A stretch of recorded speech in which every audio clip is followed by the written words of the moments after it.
ሰውየው በገዛ ጓደኛው ነው የታለለው። ጓደኛው አዞዎቹ እንዲመገብ አሳምኖት ነበር በእንጨት ድልድዩ ተራምዶ ወደ ድንጋይ ደሴቱ የተሻገረው። ነገር ግን የእንጨት ድልድዩ እንደተሻገረ ነበር ጓደኛዬ ብሎ ያሰበው ሰው ሳይ በጸጥታ ድልድዩን ወደ ኋላ ይሳበው። አሁን በአንድ ትንሽ ደሴት ላይ በአዞዎች ተከቧል።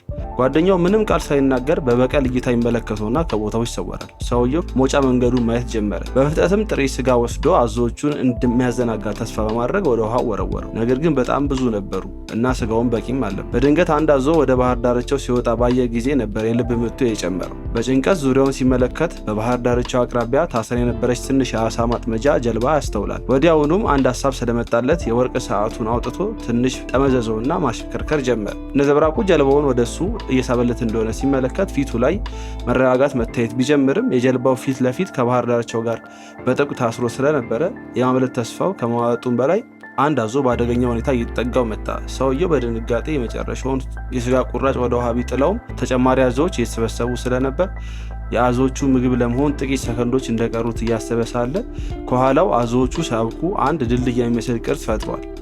ሁለት ጊዜ ሳያስብ ሰውየው በሰውነታቸው ላይ ዘለለና ከገዳዩ ወጥመድ አመለጠ።